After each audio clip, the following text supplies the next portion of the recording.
President Muhammadu Buhari calls in Nigerians to embrace examples of non-violence, peaceful disposition, and remarkable virtue of patience set by Holy Prophet Muhammad as Muslim faithful celebrate Eid al-Maulud. Socio-Economic Rights and Accountability Project SERAP sues the three branches of government over failure to account for security votes since 1999. On the international scene, Bolivia's president resigns amid unrelenting protest.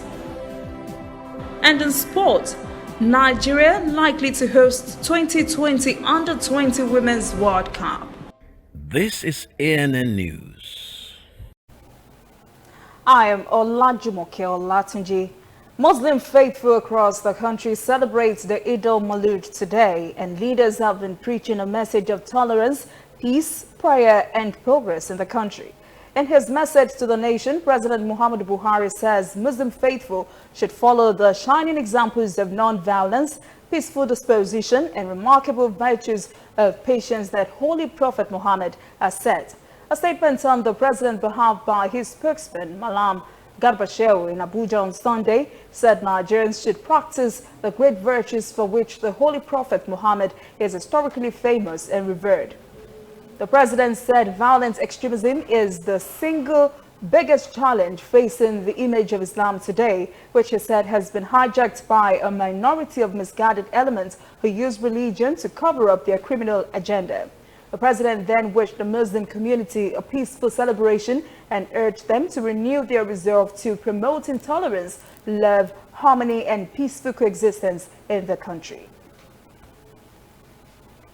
Meanwhile, in a solemn message, National Chairman of the People's Democratic Party, PDP, Prince Uche Secondus, has called on Nigerian Muslims to pray that Allah will touch the hearts of Nigerian leaders to remember the deteriorating plight of the poor. Secondus said the worsening condition of Nigeria's calls for an intense prayer to God for the much-needed succor. He said Nigerians should depend entirely on God for survival at this time. And Enugu State Governor Ifeanyi Ugwuanyi has called on all Nigerians to remain prayerful for the sustenance of peace, unity, and progress in the country. That call was contained in the governor's Eid al-Maulud goodwill message, in which he felicitated with President Muhammadu Buhari and other Muslim faithful.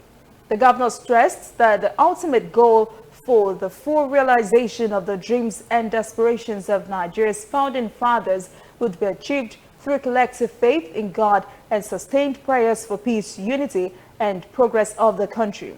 Also, All Progressives Congress Senator Oluremi Tinubu, representing Lagos Central Senatorial District, has said in a statement issued in Lagos on Sunday that the Eid al-Maulud celebration was a call to reflect once again on the life of Holy Prophet Muhammad and his teachings on moral excellence, steadfastness, charitable acts, peaceful coexistence, and tolerance. She urged every Nigerian to continue to rise to the call of patriotism and to do everything possible to ensure the success, peace, and prosperity of President Muhammadu Buhari's administration. A petroleum tanker carrying 33,000 liters of premium motor spirit caught fire and burned early on Monday in Alimosho area of Lagos, causing traffic gridlock. Lagos State Fire Service and the State Emergency Management Agency, LASEMA, were at the scene to battle the blaze. The country has been beset by fallen petrol tankers lately, especially in Onitsha, where several incidents have occurred over the past 1 month. On Saturday morning, residents of Awka, Anambra State Capital Territory, saw another petroleum tanker that fell into a gutter. Residents and passerby were said to have taken to the hills to escape disaster. A Socio-Economic Rights and Accountability Project, SERAP, has sued President Muhammadu Buhari, Senate President Ahmed Lawan, and Speaker of the House of Representatives Femi Gbajabiamila over failure to account for security votes since 1999. The lawsuit was filed last Friday at the Federal High Court in Abuja.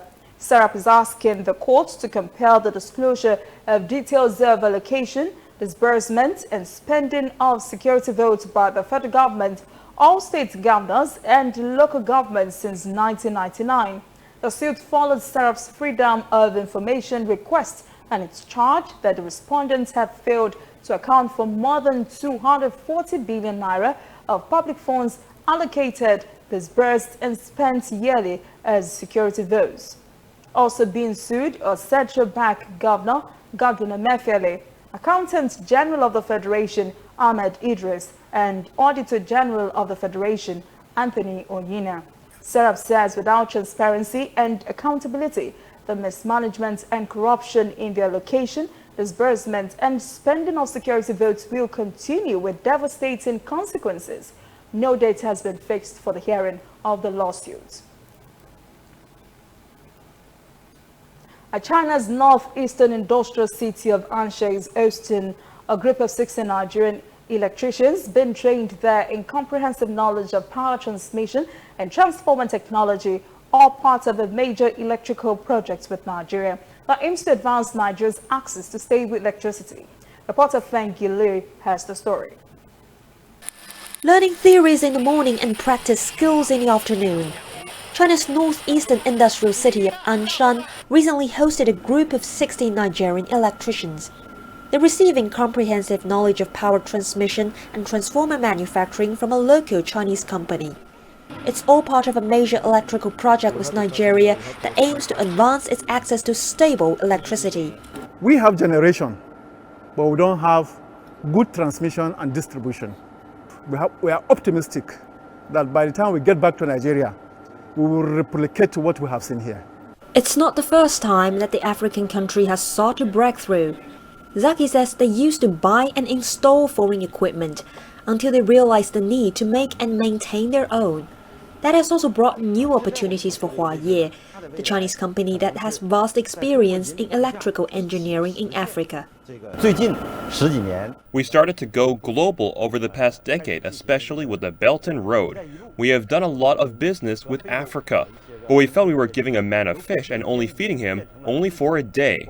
So we undertook the project of Electrify Africa proposed by Nigeria in terms of training, building factories and long-term maintenance.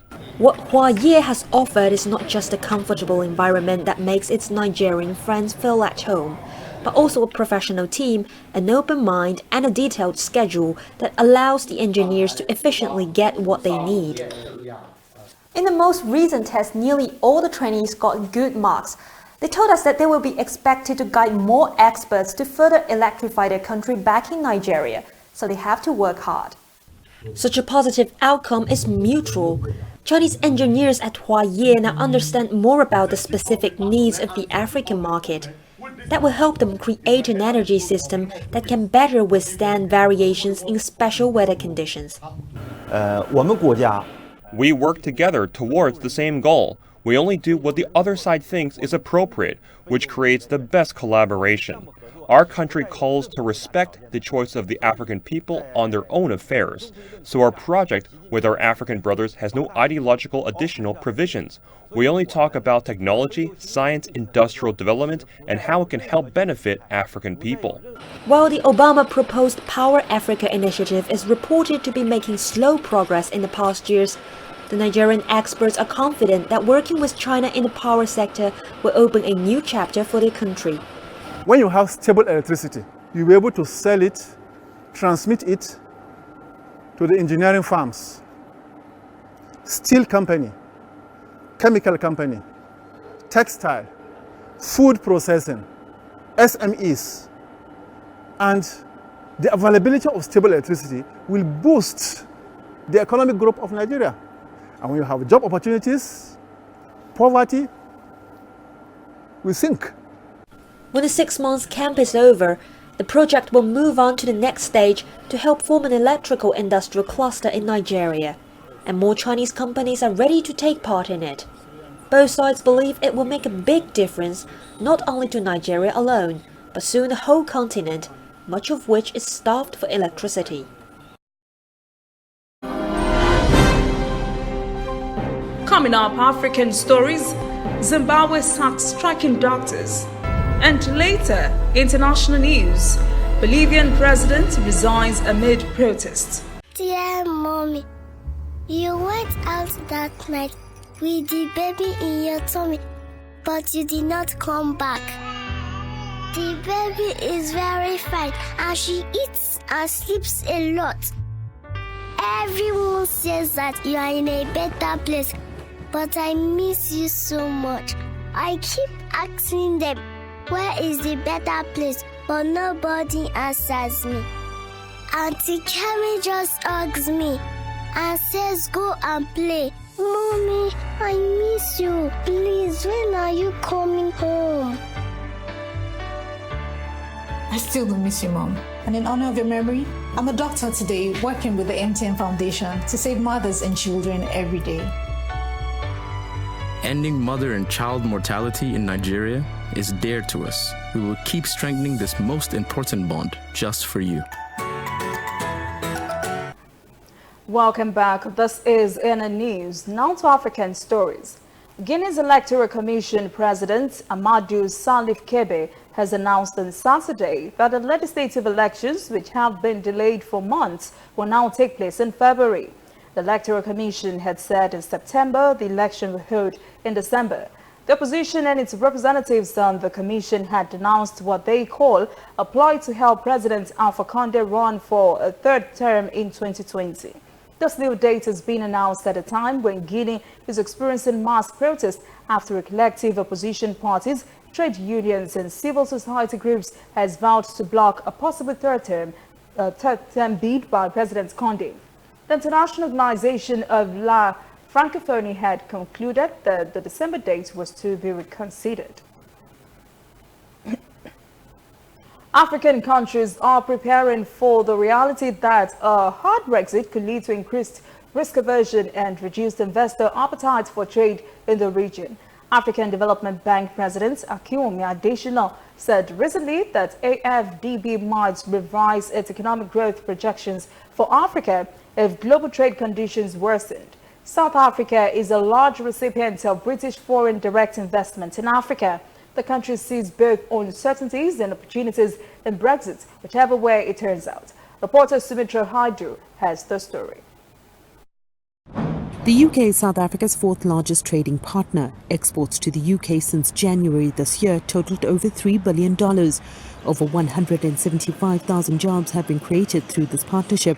This is why South Africa wasted no time in securing itself. It started trade negotiations months after Brexit became a reality. Rollover trade agreements have been signed to ensure that the current trade terms that South Africa has with the EU would then apply to trade with the UK. All of the items such as motor vehicles and primary goods that are exported to the UK continue to be traded tariff-free and at the same rates. A few weeks ago, South Africa and its neighbours officially signed a deal to ensure that trade will continue as per normal, no matter what transpires. But the health of the UK is also important to South Africa. That economy is under pressure. The weaker pound has pushed up inflation, making goods more expensive. Any more economic strain could limit the UK's buying power. South Africa is good for now. It's also well positioned for the trade negotiations that will come after the UK finally leaves the EU. There are still some products that are traded between South Africa and the UK that rely on quite complex global supply chains, and there is uncertainty there until we see what the deal looks like between the UK and the EU. Of course, what we all often sometimes forget about Brexit is that this is just really the first step in the process of divorce, if you like. So when the initial separation agreement takes place between the UK and the EU, there will still be many years of negotiations ahead to structure what the new partnership looks like. It gives African countries an opportunity to then come up with new terms for trade with the UK. And this is where ourselves as Siaka Africa actually play a key role.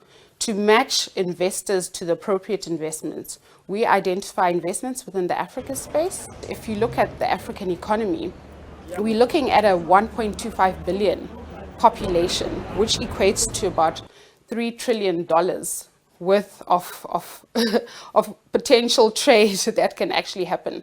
So, there are a lot of great opportunities. Which is exactly what former British Prime Minister Theresa May did when she visited Africa and other regions. She discussed new partnerships and strengthened the ongoing ones to make sure that there would be other relationships outside of the European Union. When we return, international news. Bolivian president resigns amid protests. And later, sport.